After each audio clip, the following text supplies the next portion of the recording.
지난주에 보여드렸던 이 그림을 다시 한번 보여드리고 시작을 하겠습니다. 저는 바라옵기는 여러분이 평생 신앙생활 하시는 동안에 이 그림이 여러분 머릿속에, 마음속에 깊이 새겨져 있기를 소망합니다. 이거를 우리가 망각해버리면 크리스찬의 본질을 잃어버리게 되고 우리가 신앙생활을 하는 것이 무엇인지를 놓치면서 신앙생활을 할 수 있게 되기 때문입니다. 그것이 가능합니까? 가능합니다. 본질을 알지 못한 상태로 비본질적인 거에 시간과 에너지를 쓰면서 신앙생활을 하는 많은 교인들이 오늘날도 교회 안에 들어와 있습니다. 그들은 성경을 모르고 하나님을 모르며 교회가 무엇인지도 모르며 그냥 무턱대고 믿는 것입니다. 그것은 불교를 가도 마찬가지고 천주교를 가도 마찬가지고 이슬람을 가도 마찬가지입니다. 알라를 하나님으로 바꾼 것에 지나지 않는 것이며 그런 신앙이라면 굳이 교회에 나올 이유가 없습니다. 그래서 다시 한번 말씀드리지만 기독교만이 전하고 있는 진리가 있고 기독교만이 가르치고 있는 진리가 있음을 여러분이 분명히 인식하시고 이 그림을 다시 한번 유심히 들여다보시길 바랍니다. 첫 번째로 우리는 세상에 살았습니다. 그 세상에 살았다라는 것은 지난주 말씀대로 캄캄한 어둠 속에서 이 세상이 전부인 줄 알고 살았다는 뜻이라고 했습니다. 그런데 어느 날 갑자기 하나님의 은혜로 주님께서 우리를 찾아오셔서 우리에게 그리스도의 사랑을 알게 해주셨습니다. 그래서 우리가 그리스도의 사랑으로 교회라고 불려냄을 받았습니다. 그것을 분별이라고 했고 분리가 아니라고 제가 말씀을 드렸습니다. 그런데 이제 많은 신앙인들이 이 두 번째까지를 신앙생활이라고 착각하는 것입니다. 그래서 이런 분들을 신앙생활하는 걸 옆에서 가만 지켜보면 어떻게 신앙생활을 하냐면 정말 미친 듯이 신앙생활을 합니다. 정말 미친 듯이 신앙생활을 합니다. 그래서 가정도 다 내팽개치고 직장도 다 내팽개치고 자녀 돌보는 것도 다 내팽개치고 무조건 예수에게만 미치겠다. 이렇게 신앙생활을 하시는 분들이 있어요. 전혀 잘못된 신앙생활입니다. 그것은 절대 건강한 신앙생활일 수 없습니다. 신앙생활은 반드시 우리의 삶의 변화와 열매를 동반하게 되는데 예수님께서는 우리에게 세상 속으로 들어가라고 명령하신 것이죠. 결국 여러분의 신앙의 열매는 이 세 번째가 어떻게 이루어지느냐 안 이루어지느냐에 의해서 평가되는 것입니다.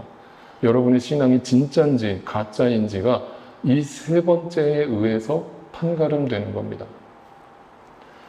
만약에 내가 아직도 세상적인 가치관으로 살고 있다면 여러분은 아예 십자가의 의미도 모르는 사람인 것이고 내가 십자가는 알았고 예수 그리스도는 믿었고 그래서 두 번째까지는 됐는데 다시 내 삶 속으로 들어가서 내 가정을 복음화시키지 못하고 내 직장을 복음화시키지 못하고 그 속에서 크리스천으로서 빛과 소금으로서 살지 못하고 있다면 아직 여러분은 그 크리스찬의 단계에 들어서지 않은 것이죠. 그건 여러분의 노력으로 되는 것이 절대 아닙니다. 그래서 지난주 말씀대로 이걸 경험해야 합니다. 그리스도의 사랑으로 강권적인 사랑으로 휘어잡힘을 경험해야 합니다. 그리스도의 사랑으로 휘어잡히지 않은 성도는 지난주 말씀대로 자기의 사랑에 휘어잡혀서 살게 되어 있고 여전히 자기 중심적으로 살게 되어 있습니다. 그 자에게 신앙의 열매가 맺힌다는 것은 불가능에 가깝습니다. 그렇게 사랑을 경험하는 것이 절대 우리의 노력으로 되는 것이 아니라는 것을 깨달을 때 성경을 다시 보기 시작하는데 우리는 보통 아브라함을 대표적인 예를 들어본다면 아브라함을 믿음의 조상이라고 부르죠. 그 뜻을 오해해서 어떤 분들은 우리도 아브라함처럼 믿음을 가져야 한다라는 식으로 성경을 읽는 분들이 계시는데 또 그렇게 설교하시는 분들이 계시는데 전혀 아니올시다입니다. 그런 뜻이 아닙니다. 아브라함이 믿음의 조상이라고 불려지는 이유가 뭡니까? 그에게 엄청난 믿음이 있었기 때문입니까? 하나님이 그를 너는 정말 대단한 믿음을 가졌구나 하면서 그에게 믿음의 조상이라는 칭호를 불려준 겁니까? 여러분, 창세기를 다시 한번 보세요. 아브라함은 전혀 믿음의 사람이 아닙니다. 아무리 눈 씻고 찾아봐도 믿음이라고 하는 모습은 아브라함에게서 전혀 찾아볼 수 없습니다. 아브라함은 계속 의심합니다. 하나님이 분명히 약속을 줬는데 가나안 땅에 그래서 거기까지는 잘했는데 자기 본토 친척 아비집을 떠나서 하나님이 가라고 하는 약속의 땅까지 간 건 잘했는데 막상 가보니까 자기가 기대했던 거와 다른 겁니다. 여러분, 그건 뭐냐면 애시당초 안 믿은 겁니다. 그거는 혹이라고 합니다. 깡이라고 합니다. 하나님이 가라니까 그래 한번 깡으로 가보자. 어떻게든 되겠지. 죽든 살든 뭐라도 되겠지. 근데 많은 사람들은 오늘도 그거를 믿음이라고 착각합니다. 아브라함은 자기 객기로 깡으로 갔습니다. 갔는데 자기의 기대치와 다른 가나안 땅이 자기 앞에 펼쳐집니다. 하나님이 약속의 땅을 주겠다고 그랬으면 당장 그 땅을 주시는 모습을 보여줘야 되는데 그 땅은 이미 오랫동안 원주민들이 그 땅에 살고 있습니다. 느닷없이 남의 땅에서 건너온 다른 족속을 그 원주민들이 곱게 받아줄 리가 없습니다. 그러니까 아브라함을 쫓아내니까 아브라함이 계속 텐트 생활을 하면서 그 가나안 땅 주변을 어슬렁어슬렁 거립니다. 그러다가 하나님이 그 땅에 극심한 가뭄을 허락하십니다. 재밌지 않습니까, 하나님? 아니, 약속의 땅으로 가라고 하셨으면 거기다 풍년을 줘가지고 여기가 하나님이 약속하신 땅이 맞구나라는 확신을 주셔도 있을까 말까인데 가자마자 흉년이 찾아옵니다. 그러니까 어떻게 해요? 배가 고파 죽겠잖아요. 이러다 일가족이 다 죽게 생겼잖아요. 가나안 땅에 계속 있어요, 말아요? 있어요, 말아요? 여러분 같으면 있을 거예요, 없을 거예요? 아브라함은 낼름 이집트로 내려가 버립니다. 하나님의 약속 따위는 안중에도 없습니다. 내가 지금 굶어 죽게 생겼는데 무슨 약속 따위, 말도 안 되는 헛소리 하지 마. 난 지금 사는 게 중요해. 이집트로 낼름 내려가 버려요. 그래 놓고 거기서 자기의 목숨을 부지하기 위해서 자기 와이프를 누이라고 속입니다. 세상에 이런 졸부가, 이런 치졸한 인간이 어디 있습니까? 아무리 치졸한 남자도 자기 와이프를 누이라고 속여가면서까지 자기 목숨을 부지하겠다라고 하는 남자가 그게 남자입니까? 그런 남자를 믿고 갈 수 있습니까, 여자분들? 당장 이혼 도장 찍어야 되는 거 아닙니까? 아브라함은 그런 인간입니다. 조금만 배고프면 도망가고 조금만 자기가 목숨이 위태로우면 그 순간을 모면하기 위해서 잔꾀를 부리는 인간이었습니다. 그 사람이 어떻게 믿음의 조상입니까? 그것도 한 번만 실수를 했으면 그럴 수 있다고 칩니다. 똑같은 실수를 아브라함은 2번씩이나 반복합니다. 2번의 실수는 실수가 아닙니다. 그 마음의 중심과 생각과 가치관이 그걸 통해 드러나고 있는 거죠. 아브라함은 믿음이 없는 겁니다. 여러분, 근데 아브라함만 너무 뭐라고 하지 마십시오. 성경을 다시 보세요. 성경을 보면 믿음의 사람이라고 할 만한 사람이 없습니다. 정말 100%, 순도 100%의 믿음을 보여준 인간이 성경에 나옵니까? 한번 저한테 갖고 와 보세요. 누군지 얘기해 보세요. 심지어 이분 하나님의 마음에 합한 사람이라고 불려졌던 다윗조차도 온전한 믿음을 갖지 않습니다. 그러면 여러분, 이제 여기서 우리는 2가지를 느끼게 됩니다. 실망스럽네. 그러면 나는 누구를 롤모델로 삼지? 라는 감정과 동시에 위로가 되네. 나만 그런 게 아니었어. 우리만 그런 게 아니었구나.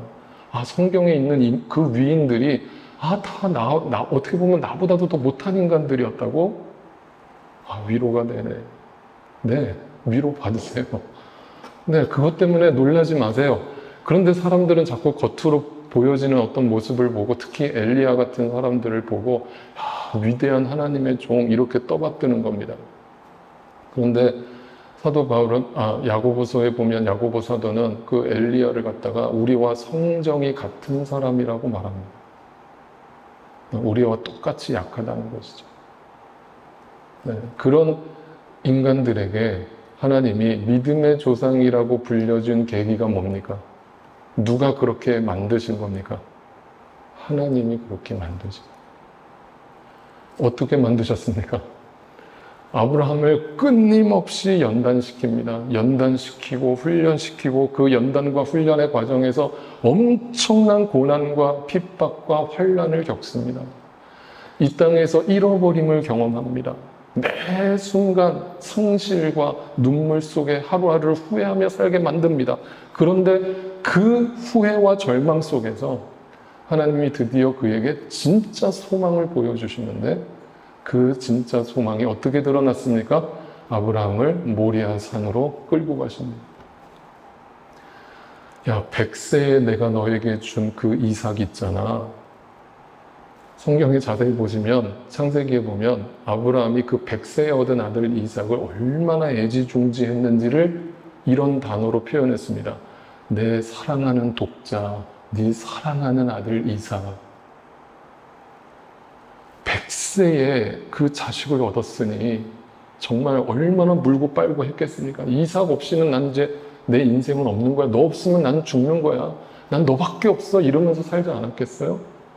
그런데 하나님이 딱 나타나셔서 75세에 약속하신 것을 25년 지나서 100세에 주셔놓고는 그걸 도로 내놓으랍니다. 야, 그 아들 나한테 갖다 바쳐. 네가 사랑하는 네 독자, 네가 그토록 아끼는 거 나한테 갖다 바쳐. 예전의 아브라함이었으면 그 명령 받았을 때 어떻게 했습니까? 도망갔죠. 하나님 노망나셨어요? 미치셨어요? 아니 25년 만에 아들 하나 줘놓고서는 그걸 도로 뺏어가세요?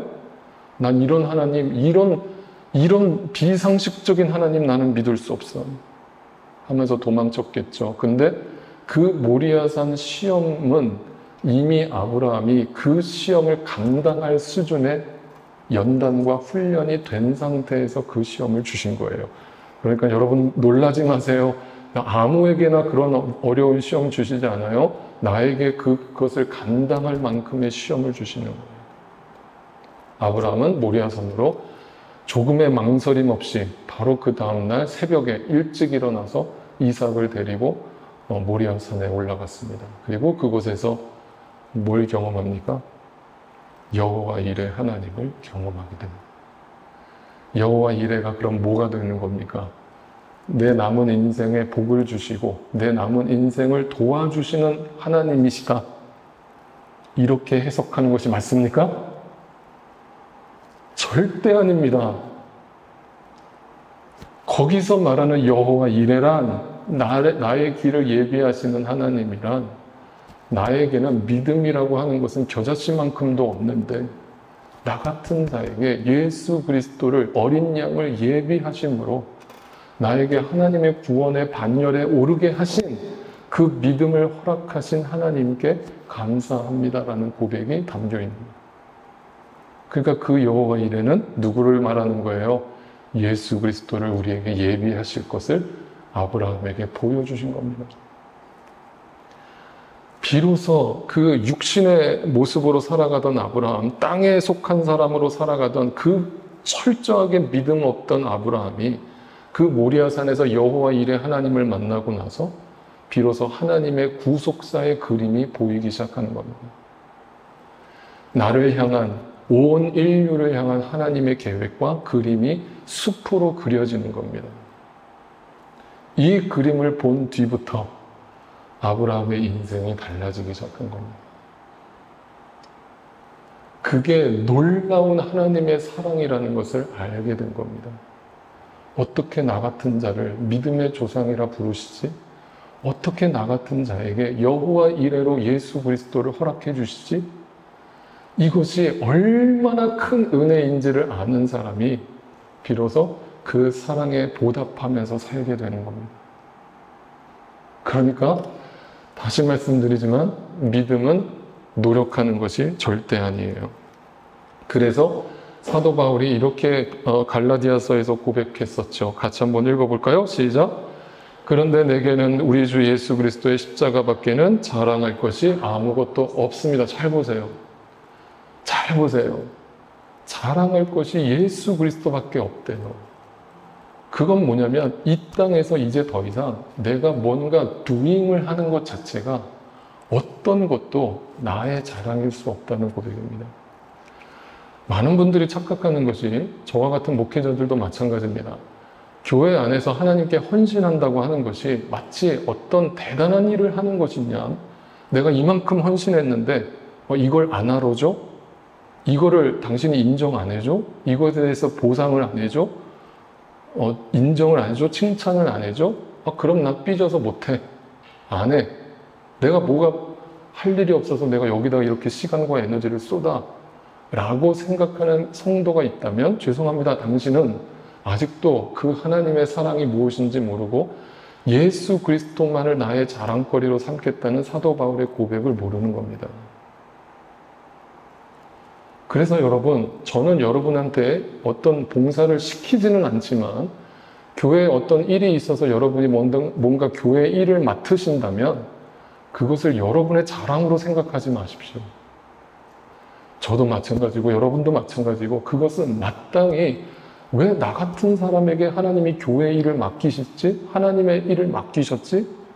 그것에 대한 감격에서 나오는 반응이어야 하지 어떤 대가나 보상을 기대하는 반응이어서는 안 된다는 것입니다. 그래서 사도 바울은 더 이상 나의 자랑거리가 될 수 없다라는 고백을 했습니다. 그런데 대부분의 사람들은 이 반대로 나의 자랑을 삼아버립니다. 잘 들어보세요. 지난주 말씀처럼 하나님께 미치지 않은 사람은 나에게 미친다고 그랬습니다. 하나님을 자랑거리로 삼지 않는 사람은 나의 자랑거리로 삼게 되는 것입니다. 그러면 이 사람들이 하는 결과는 뭐냐면 그 나의 자랑이라고 하는 것은 막 고개 뻣뻣이 세우고 교만한 행동을 한다는 뜻이 아닙니다. 잘 들으세요. 나의 자랑거리로 삼는다는 것은 여전히 내 생각, 내 의지가 여전히 더 강한 겁니다. 이런 분들의 특징은 이렇게 반응하는 거예요. 출애굽기에 보면 이스라엘 백성들의 반응이에요. 뭐예요? 불평이에요. 하나님이 오늘 나를 여기다 두신 이유를 발견하지 못했기 때문에 하나님을 자랑거리로 삼고 있지 않기 때문에 하나님만을 미친 듯이 바라보고 있지 않기 때문에 여전히 나를 바라보고 있기 때문에 불평이 나오는 거예요. 오늘이라고 하는 내 현실을 만족하지 못하는 거예요. 그러면 분명히 말합니다. 여러분이 그냥 투덜거리는 그 말 한마디를 뱉는 순간 그냥 그것은 투덜거림으로 끝나지 않아요. 그건 뭐냐면 오늘 이 시간 나와 함께하고 계시는 하나님을 부정하는 것이 되는 겁니다. 오늘 이 시간 여기까지 나를 인도하신 하나님을 부정하는 것이 되는 겁니다. 저는 단연코 우리 교회 성도님들 중에 그런 마음을 갖고 계시는 분은 안 계시리라 생각합니다만 여러분 이런 생각 가질 수 있어요. 우리 교회가 올해로 10년이 됐습니다. 어떤 분들은 차라리 이렇게 교회가 빨리 부흥이 안 될 거라면 차라리 개척을 하지 말 걸 그랬어. 차라리 그때 좀 큰 교회를 갈 걸 그랬어. 라고 생각하실 분들이 계실지도 모르겠어요. 그러면 저는 또 이렇게 생각할 수 있겠죠. 만약에 제가 믿음이 없이 이 길을 가고 있다면 저에게 힘든 상황이 닥치면 제가 어떻게 반응하는 것이 상식적입니까? 네? 못 해먹겠다. 하나님, 내가 세상 나가서 이 정도로 시간을 쓰고 에너지를 쏟았으면 내가 이렇게 살지는 않죠. 하나님, 뭔가 내가 이렇게까지 에너지를 쓰고 시간을 썼으면 뭔가 열매를 보여주셔야 되는 거 아니에요? 만약에 제가 그 생각에 몰두해 있다면 두 가지가 저한테 열매로 맺히겠죠. 우울증이 찾아오겠죠. 그리고 불성실해지겠죠. 아시겠어요? 무슨 말인지? 저도 그렇고 여러분도 그렇고 오늘 나에게 주어진 이 자리, 이 시간에 감사와 찬양과 만족이 나오지 않는다면 오늘 이 순간에도 나와 함께하고 계신 그 하나님을 나는 잊어버리고 있는 거예요. 그 하나님을 부정하는 거예요. 여러분, 온전한 믿음이란 다른 거 아닙니다. 아까 우리 강 집사님도 찬양 중에 멘트를 하셨지만 하나님이 오늘도 나와 함께하고 계심을 바라보는 겁니다. 그걸 느끼는 겁니다. 그걸 인정하는 겁니다. 어떤 상황 속에서도. 그래서 여러분, 저는 이렇게 분명히 말씀드립니다. 목사님, 목회 언제까지 하실 거예요? 그럼 저한테 묻지 마세요. 제가 그만두고 싶다고 그만둘 수 있는 게 아니에요. 하나님이 그만하라고 할 때까지 할 거예요. 왜? 애시당초 제가 시작한 게 아니니까. 저는 그때 분명히 하나님의 약속을 받고 개척을 시작했어요. 그리고 저는 그 믿음이 지금도 변함없어요. 그래서 언젠가 저에게 주셨던 그 약속을 아브라함에게 25년 만에 아들 하나 약속을 보여주신 것처럼 그 약속을 보여주실 날을 저는 분명히 믿고 가요. 그게 제 기대와 다르다고 할지라도. 그래서 오늘도 우리는 하나님의 사역자로, 하나님의 사신으로 부르심을 받았다라고 하는 것은 어떤 상황 속에서 첫째로 불평하지 않는 거예요. 그리고 나에게 주어진 그 사명을 오늘 바로 이 땅끝을 삼아서, 여기를 땅끝으로 삼아서 충실하는 겁니다. 성실하는 거예요. 아멘 하는 겁니다. 네, 그럴 때 하나님께서 그 가운데 역사하시고 하나님의 일을 행하십니다. 그래서 오늘 본문 18절을 보시면 사도 바울은 이것을 이렇게 아주 간단하게 설명을 합니다. 제가 장황하게 설명했지만 사도 바울은 단 한 구절로 설명합니다. 이 모든 것은 하나님에게서 났어요. 하나님으로부터 왔습니다. 여러분으로부터 출발하지 않았어요. 나로부터 출발하지 않았습니다. 그러니까 불평하지 마세요. 우연이 아니에요. 우연이 아닙니다. 실수가 아닙니다. 하나님이 지금도 신실하게 인도하신 결과가 바로 오늘입니다. 바로 여기입니다. 그래서 하나님께서는 아브라함에게 그 여호와 일의 그 어린 양 예수 그리스도를 보여주심으로 그에게 믿음을 불어넣으신 것처럼 우리에게도 동일하게 그 그리스도를 세워주신 거예요. 보내주신 거예요. 그래서 그 그리스도를 통해서 우리를 자기와 화해하게 하신 거예요. 여러분, 화해라고 하는 단어가 무슨 뜻입니까? 화해라고 하는 단어는 뭔가 싸웠다는 뜻에서 쓰는 단어잖아요. 그러면 화해의 반대말은 뭐가 되죠? 불화가 되겠죠. 근데 여러분 오해하지 마세요. 불화라고 하는 단어는 어떤 상대방과 내가 대등한 관계일 때 쓰는 단어예요. 그런데 성경적으로 말하면 불화가 틀린 말입니다. 그러니까 우리는 하나님과 불화했던 존재가 아니라, 하나님과 대등했던 존재가 아니라 하나님으로부터 단절되었던 존재, 하나님으로부터 소외되었던 존재였습니다. 그런데 우리의 믿음으로서가 아니라, 우리의 행위로서가 아니라, 여러분의 어떤 지식이나 노력으로서가 아니라 전적으로 예수 그리스도로 말미암아 그분과 화해되게 하신 겁니다. 또 우리에게 화해의 직분을 맡겨주셨어요. 집사, 권사, 장로 이런 직분을 말하는 게 아니라 그리스도의 증인된 삶을 살게 하셨다는 거예요. 누구나 그 사랑을, 휘어잡힘을 경험하는 사람에게. 그래서 19절에 이렇게 표현합니다. 곧 하나님께서 사람들의 죄과를 따지지 않으시고. 화해하게 하시는데 만약에 그 조건을 너의 선행이나 너의 깨끗함이나 너의 의로움으로 기준을 내세우셨다면 그 누구도 우리는 하나님의 교회에 설 수 없는 것이죠. 될 수 없는 것이죠. 그런데 죄과를 따지지 않으셨어요.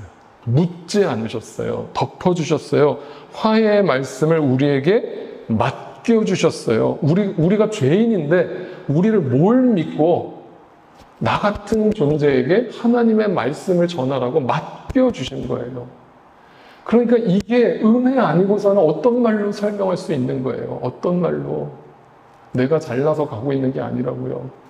그래서 세상을 그리스도 안에서 자기와 화해하게 하신 것, 이게 뭐라고요? 이게 은혜의 직분이라는 거예요. 은혜의 직분. 그래서 세 가지를 기억하세요. 따라하세요. 따지지 않으시고, 맡겨주심으로 화해하게 하신 것. 이거를 머릿속에 각인하세요. 우리의 사명이에요. 나 같은 죄인을 따지지 않으시고 나에게 하나님의 사명을 맡겨주시고 그들을 주님과 화해하는 그 직분을 나에게 맡겨주셨다는 거예요. 네, 이것을 알고 살아가는 크리스찬들은 내가 그 하나님의 놀라운 사랑을 경험했기 때문에 누군가를 그리스도께로 인도하기 위한 가장 첫 번째 조건은 그리스도의 사랑이 내 안에서 묻어나야 되는 것이죠. 여러분, 사람이 전도되는 것은 말의 설득이 절대 아닙니다. 예수를 믿게 하는 것을 말의 설득이라고 오해하지 마세요. 아닙니다. 보여주는 겁니다. 그리스도의 사랑을 보여주는 겁니다. 그리스도의 사랑을 느끼게 해주는 겁니다. 그리스도의 사랑을 그 사람이 경험케 해주는 겁니다. 나에게 먼저 그 직분을 맡겨주신 그 하나님의 은혜를 아는 사람은 이것이 됩니다. 노력하지 않아도 됩니다. 그래서 우리를 뭐라고 부릅니까? 20절입니다. 그러므로 우리는 그리스도의 사절입니다. 자, 보세요. 여러분, 엠베스더라고 하는 이 영어 단어가 뭡니까? 대사 아닙니까? 대사. 그냥 뭔가 대리자 역할을 한다는 거잖아요. 그러면 우리가 예수 그리스도의 역할을 대신하는 존재로 우리를 세우셨다는 거잖아요. 그러니까 여러분들이 얼마나 놀라운 직분을 받고 계신 줄 아시겠습니까? 아시겠어요? 그런데 여러분, 이 사도라고 하는, 이 사신이라고 하는 단어가요, 당시 헬라어 문법 속에서 찾아보면 이게 그냥 대표하는 어떤 대표자를 말하는 게 아닙니다. 이 단어가요, 그 엘더라고 하는 단어가 그 안에 포함되어 있어요. 그래서 이 엘더라는 게 뭡니까? 장로예요. 그러니까 오늘날 직분으로서의 장로를 말하는 게 아니라 장로라는 말의 뜻이 뭐죠? 이 길장자에다가 늙을 노자를 쓰지 않습니까? 그건 뭐예요? 뭔가 나이가 많다는 뜻이에요. 장로라는 뜻은. 그냥 우리 한자 그대로 풀면. 그런데 성경적으로 말하는 엘더는 나이가 많은 사람을 말하는 게 절대 아닙니다. 그래서 성경을 보면 디모데 같은 사람들도 젊었거든요. 젊었어요. 저보다도 더 젊었어요. 그런데 그 디모데를 향해서 바울은 장로라고 불러줍니다. 그건 무슨 뜻이에요? 나이가 많은 게 아니죠. 무슨 뜻이겠어요, 그럼? 신앙적으로, 영적으로 뭔가 배울 점이 있는 사람이라는 뜻이에요. 그러면 여러분 잘 기억하세요. 우리가 그리스도의 사신으로 부름을 받았다는 것은 우리가 다 그리스도 안에서 영적으로 장로가 되어서 뭔가 성숙한 신앙으로서 그 직분을 감당하라는 뜻입니다. 다시 말하면 고린도 교인들처럼 영적 어린 나이에 머물러 있는 한, 여전히 엄마의 젖을 물고 있는 한, 단단한 음식을 씹지 못하는 한, 그 사람은 그리스도의 사절이 될 수 없다는 뜻입니다. 그러면 잘 기억해 보세요. 내가 노력해서 되는 것이 아니라면 내 지금 단계가 어디에 있는가를 스스로 확인하세요. 내가 이제 단단한 음식도 씹을 수 있을 정도의 내 믿음이 성장했다라고 확신하신다면, 네, 여러분 거침없이 과감없이 그리스도의 사명을 감당하세요. 그런데 하나님, 나는 지금 누구한테 복음을 전하는 것도 두렵고, 나는 누군가한테 예수 믿으라고 말하는 것도 나는 부끄러워요. 한다면 괜찮아요. 괜찮아요. 아직 어린아이 단계일지라도 괜찮아요. 그 상태에 머물러 있지만 말고 자라야 된다라는 것만 생각하시는 거예요. 그래서 제가 늘 여러분께 말씀드리잖아요. 교회 안에서 봉사한다고 하실 때 절대 섣불리 나서지 말라고요. 내 믿음을 보라고요. 내 믿음의 수준을 보라고요. 그걸 보고 그 수준에 맞게 봉사의 일을 감당하라고요. 자발적으로. 그래서 저는 절대 여러분한테 뭐 하라 시키지 않는다고요. 여러분이 준비가 되면 말씀을 받고, 말씀을 듣고, 말씀을 묵상하고, 훈련받고, 연단받아서 하나님, 저 이제 준비가 됐어, 저 좀 써주세요 라고 하실 때, 그때 거침없이 쓰임 받으면 되는 거예요. 그때가 정확한 하나님의 때인 거예요. 그래서 중요한 거는 내가 그리스도의 사절이 되었다라고 하는 것은 그런 하나님이 원하시는 수준에 이른 자를 뜻하는 거예요. 하나님께서는 우리를 시켜서 여러분에게 권고합니다. 우리는 그리스도를 대리하여 간청합니다. 여러분은 하나님과 화해하세요라고 지금 누군가한테 말을 했죠. 그러면 내가 하나님과 화해하지 못한 사람이 누군가한테 하나님과 화해하세요라고 말할 수 있어요, 없어요? 그거는 위선이죠. 가식이죠. 내가 하나님과 친밀한 관계를 누리지 못하는 사람이 누구한테 가서 하나님의 사랑을 얘기하고 하나님의 사랑을 증거합니까? 그건 거짓이에요. 그건 전도가 아닙니다.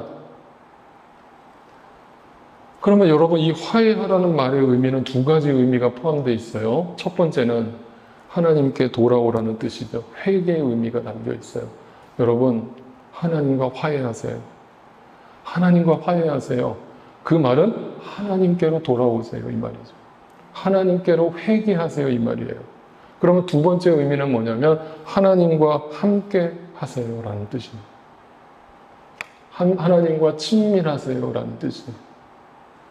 그러면 크리스찬이 되었다라고 하는 것은 이 두 가지가 늘 내 삶 속에서 적용되는 거예요.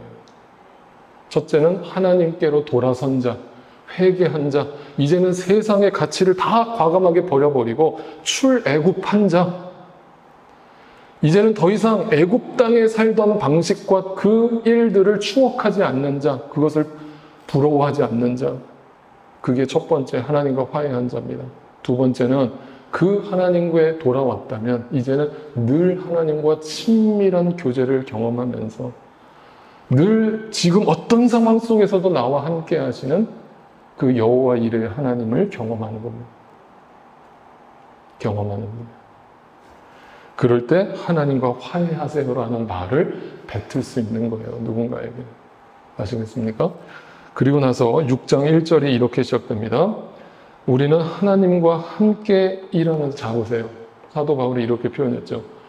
이제는 하나님과 떨어져서 일하는 게 아니에요. 내가 원하는 대로, 내 멋대로, 내가 하고 싶은 대로 일을 하는 게 아니에요.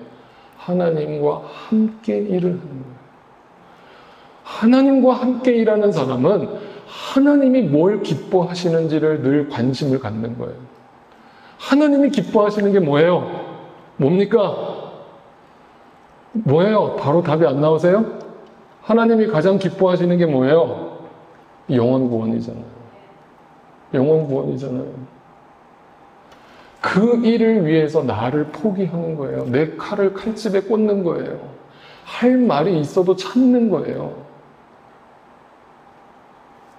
그거예요. 하나님과 함께 일하는 사람으로서 여러분에게 권면합니다. 하나님의 은혜를 헛되이 받지 마세요. 이 말은 뒤집어 얘기하면 고린도 교회 안에 그 하나님의 은혜를 헛되이 받는 사람들이 있더라.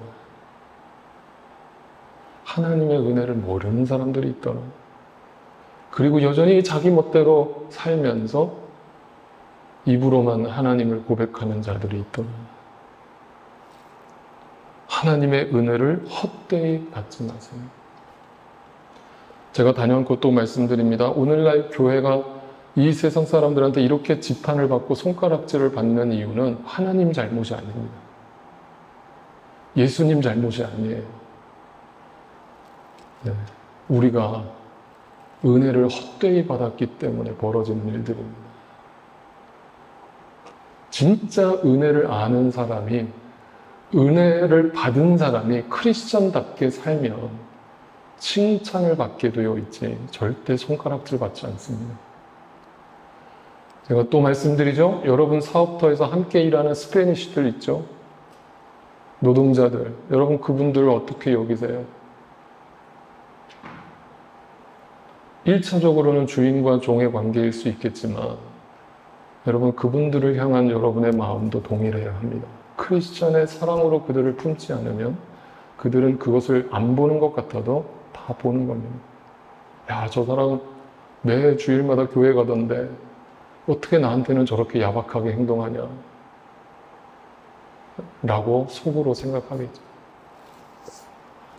은혜를 헛되이 받지 않는다는 것은 우리가 그 은혜를 받은 자답게 합당하게 살아간다는 뜻입니다. 그래서 6장 2절이 이렇게 결론이 납니다. 하나님께서 말씀하시기를 은혜의 때에 나는 네 말을 들어주었다. 여러분, 은혜 받는 것도 때가 있다는 것이죠. 하나님의 시간이 있다는 것입니다. 그러면 하나님의 은혜의 때는 언제입니까? 언제일까요? 여기 답이 나와 있어요. 뭐라고 얘기합니까? 지금이에요. 지금입니다.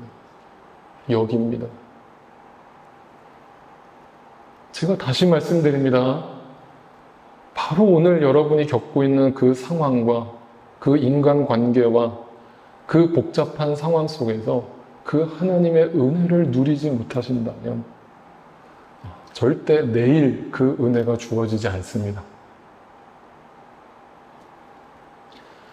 그리고 과거에 지나온 모든 시간들을 하나님의 은혜의 인도하심이었으므로 고백하지 않는다면, 그리고 아까 이스라엘 백성들처럼 불평과 원망으로 후회를 하고 계시다면 여러분 절대 여러분 오늘 그 하나님의 은혜를 경험할 수 없습니다. 다시 말씀드립니다. 은혜를 누리는 사람은 과거와 현재와 미래를 모두 통틀어서 절대적인 하나님의 주권을 인정하는 사람입니다. 그 사람만 여호와 이레의 의미를 알게 되고 내가 믿음이 훌륭해서가 아니라 일방적으로 하나님에 의해서 믿음의 사람, 믿음의 조상이라고 불려짐을 받게 되는 것입니다. 그것이 은혜라는 것을 기억하십시오.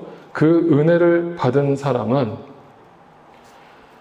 그 은혜의 때를 분명히 알고 오늘 나에게 주어진 삶 속에서 그 평강과 평화를 날마다 누리면서 살게 되는 것이죠. 그래서 아까 말씀대로 그 사랑에 날마다 휘어잡힘을 경험하는 겁니다. 그래서 그 사랑의 휘어잡힘을 날마다 경험하는 사람에게 로마서 8장에서 사도 바울은 이렇게 우리에게 말을 했습니다. 그러나 우리는 이 모든 일에서 우리를 사랑하여 주신 그분을 힘입어서 이기고도 남습니다. 이기고도 남습니다. 이 말을 또 뒤집어서 얘기하면 내 힘으로 가면 못 이깁니다. 못 이깁니다. 낙심합니다. 절망합니다. 불평합니다. 원망합니다. 후회합니다. 그리스도의 사랑의 강권적인 휘어잡힘을 날마다 경험하시면서 나에게 베풀어 주신 그 믿음의 칭호와 그 직분을 감사히 여기면서 그 직분을 충실하게 기쁨으로 감당하실 수 있는 저와 여러분이 되시기를 소망합니다. 마지막으로 저는 이 찬양을 여러분과 함께 부르기를 원하는데 이 찬송가의 가사를 한번 곱씹어 보실까요? 어떤 고백이 담겨 있는지. 오늘 말씀을 여러분이 정말 제대로 이해하셨다면 이 찬송가의 고백이 어떤 사람들이 고백할 수 있는 고백인가가 와 닿으실 거예요. 가사를 읽어드리죠. 내 영혼에 그 깊은 데서, 절대 하나님의 평강은 얕은 데서 나오지 않습니다.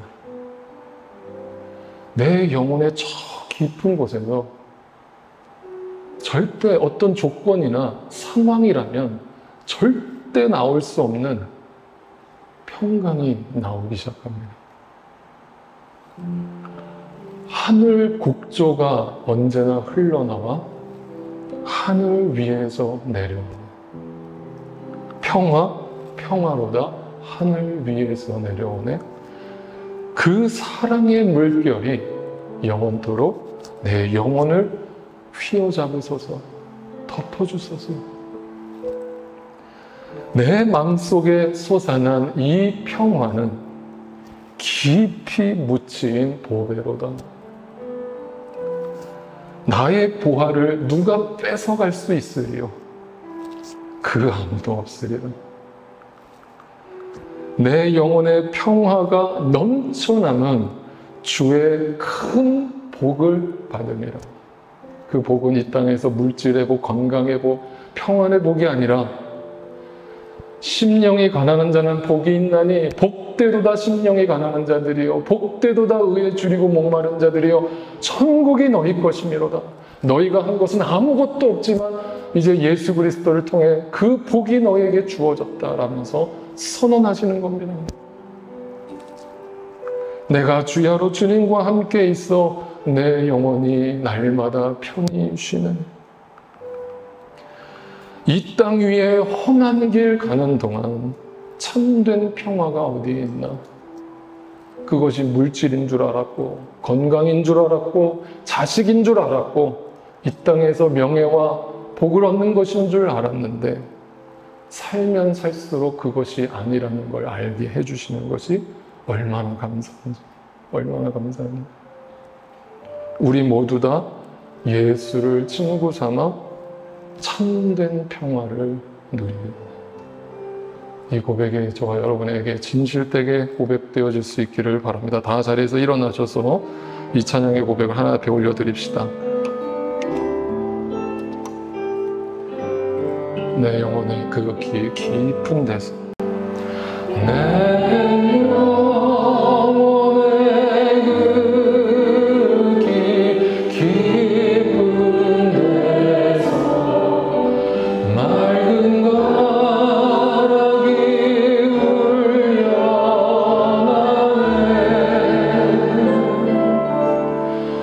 하늘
우리 모두 다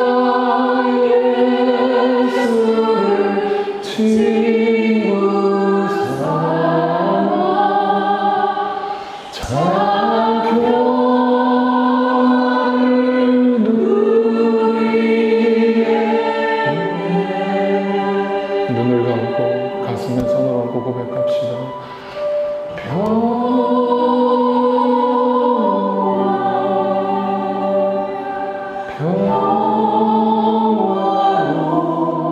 하늘 위에서